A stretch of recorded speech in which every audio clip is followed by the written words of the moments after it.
Let us pray in the name of the Father, and of the Son, and of the Holy Spirit. Amen. O Jesus, through the Immaculate Heart of Mary, I offer you my prayers, works, joys, and sufferings on this day for all the intentions of your Sacred Heart, in union with the holy sacrifice of the Mass throughout the world, in reparation for my sins, for the intentions of all my relatives and friends, and in particular for the intentions of the Holy Father. Amen. Let us pray for the intentions of the Holy Father for the month of May. For working conditions, let us pray that through work each person might find fulfillment, families might be sustained in dignity, and that society might be humanized. Our Father, who art in heaven, hallowed be thy name. Thy kingdom come, thy will be done, on earth as it is in heaven. Give us this day our daily bread, and forgive us our trespasses, as we forgive those who trespass against us. And lead us not into temptation, but deliver us from evil. Amen. Hail Mary, full of grace, the Lord is with you. Blessed are you amongst women, and blessed is the fruit of thy womb, Jesus. Holy Mary, Mother of God, pray for us sinners, now and at the hour of our death. Amen. Glory be to the Father, and to the Son, and to the Holy Spirit, as it was in the beginning, is now, and ever shall be, world without end. Amen. My dear friends, the Word of God welcomes us this morning. And as we begin this day, let us begin by spending time with the Lord.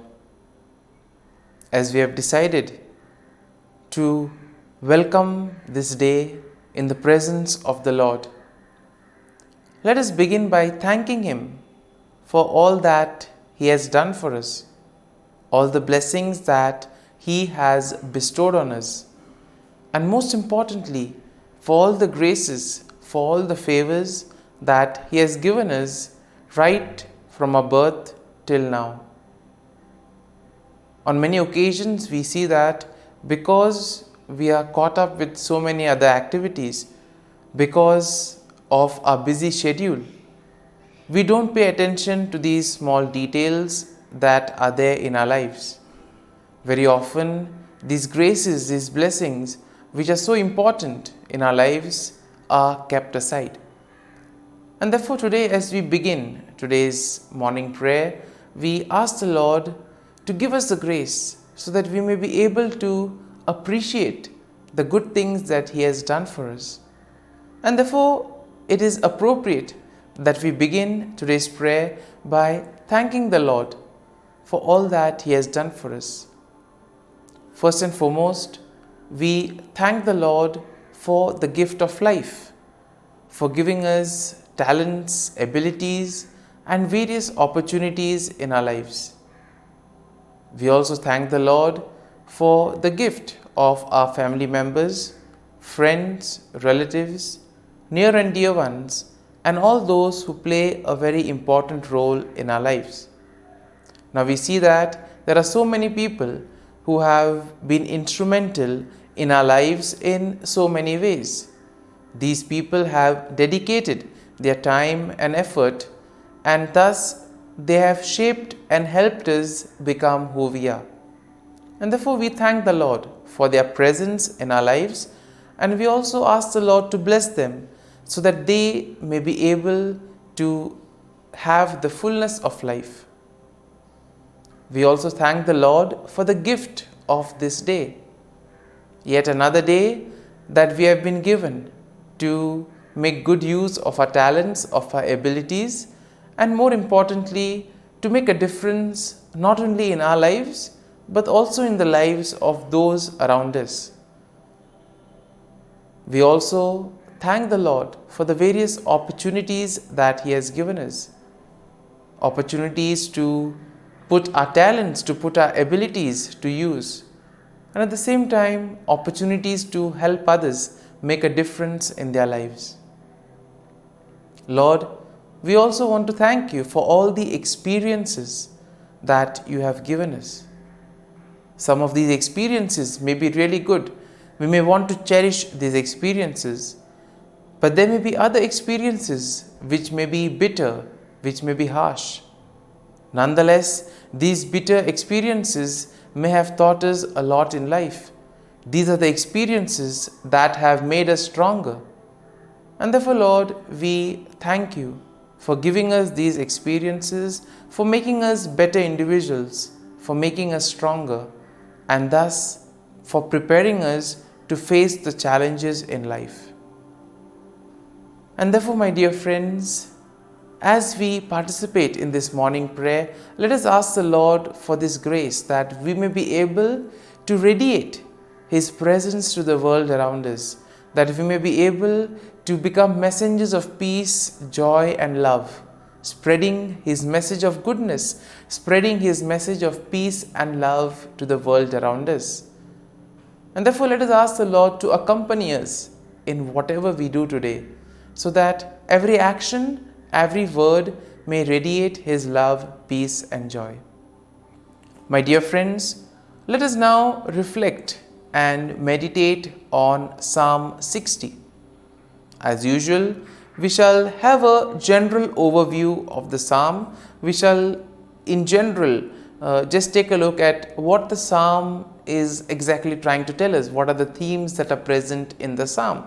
And then we shall take a look at the psalm in detail, looking at each of these themes, each of these aspects in detail.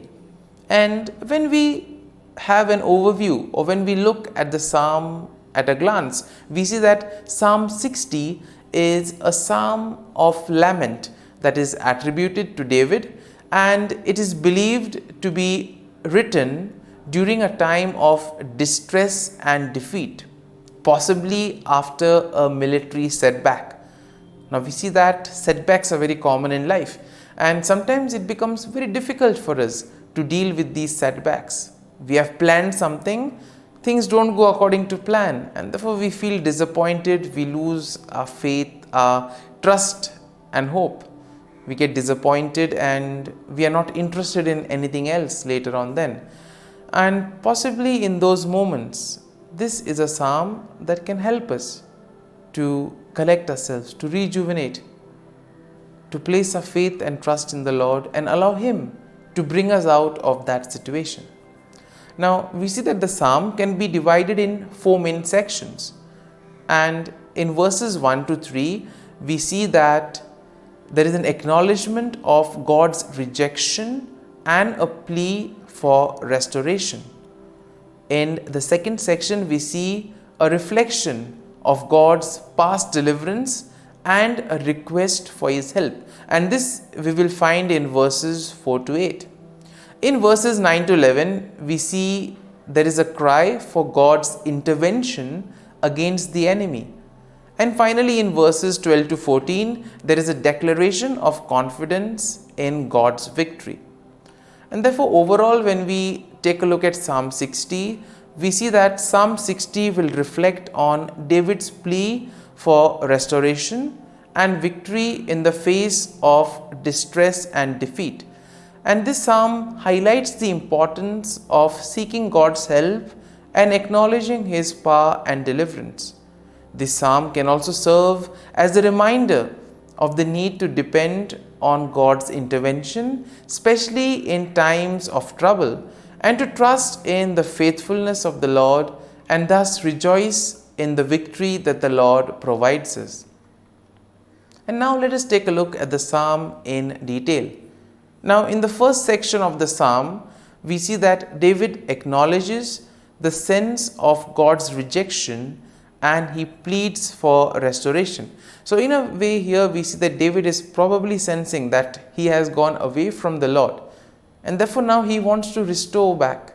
He wants to come back to the Lord. He wants to undo the wrong that he has done. And here he begins by expressing his feeling of being rejected and cast off by God. Once again, pretty strong at this point of time.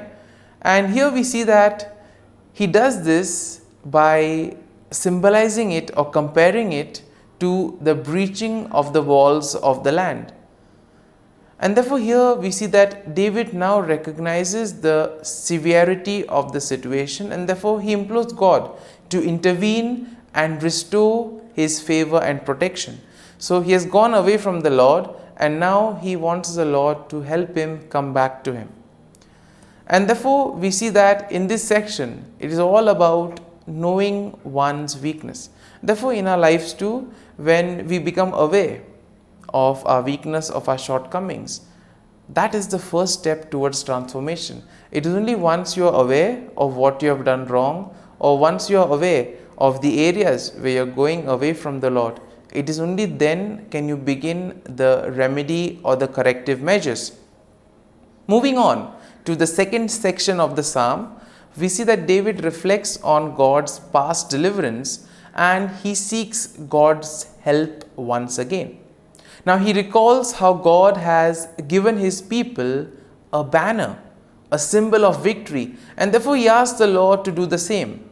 Now David acknowledges that it is only through God's power and help that victory can be achieved.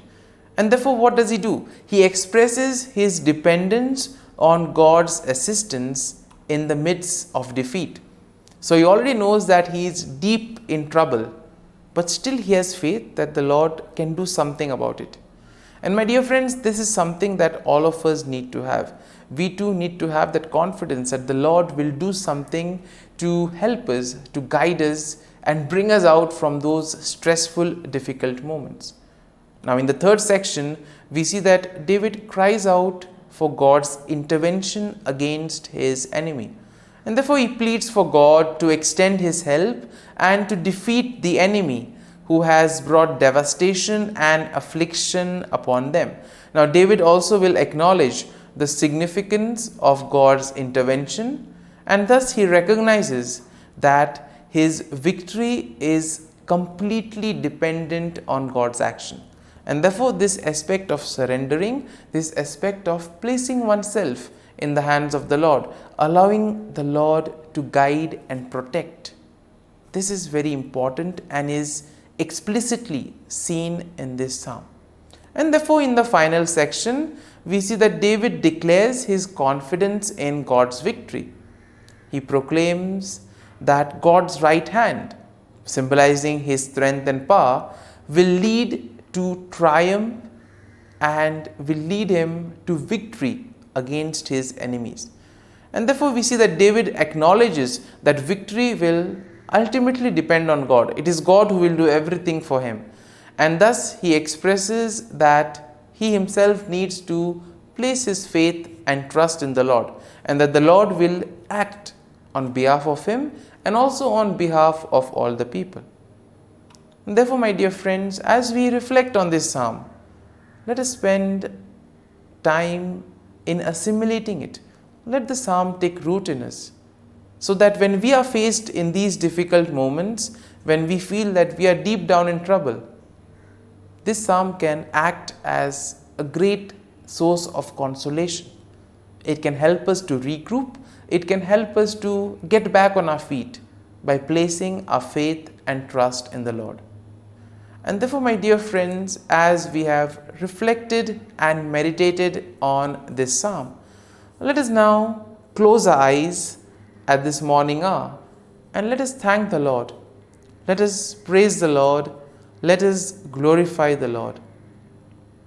Loving Father, you have given us this time in the morning.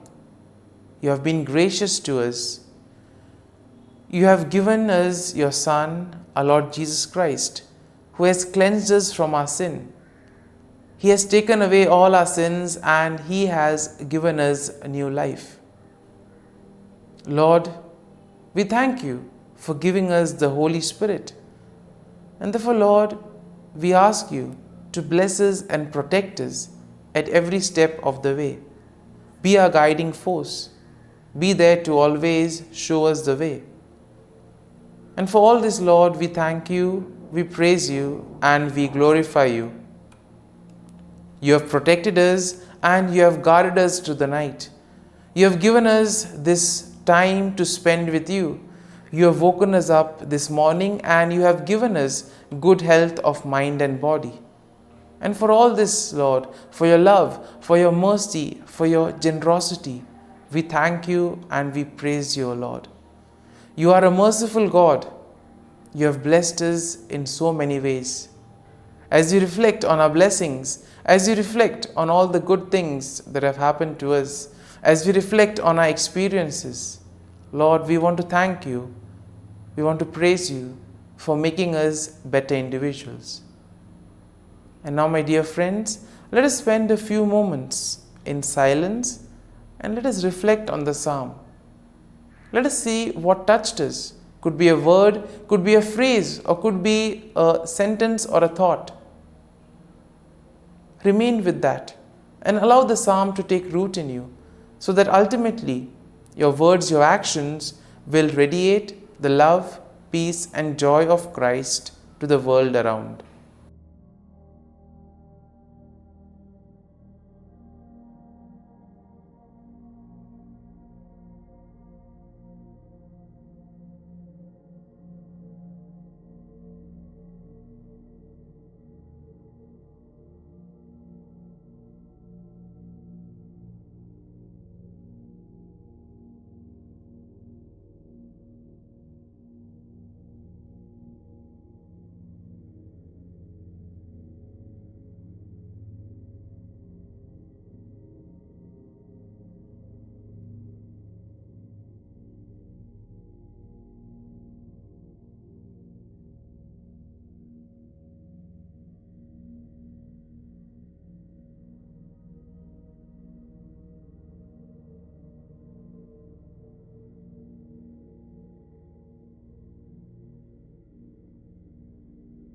Prayer to Saint Michael the Archangel for protection. Saint Michael the Archangel, defend us in battle. Be our defense against the wickedness and snares of the devil. May God rebuke him, we humbly pray. And do thou, O Prince of the heavenly hosts, by the power of God, thrust into hell Satan and all the evil spirits who prowl about the world, seeking the ruin of souls. Amen. Act of Adoration. O Sacrament most holy, O Sacrament divine, all praise and all thanksgiving be every moment thine. Saint Gertrude Prayer for souls in purgatory. Eternal Father, I offer Thee the most precious blood of Thy divine Son, Jesus, in union with the masses said throughout the world today, for all the holy souls in purgatory, for sinners everywhere, for sinners in the universal church, those in my own home and within my family. Amen. May the divine assistance remain always with us, and may the souls of the faithful departed through the mercy of God rest in peace. Amen. Glory be to the Father, and to the Son, and to the Holy Spirit, as it was in the beginning, is now, and ever shall be, world without end. Amen.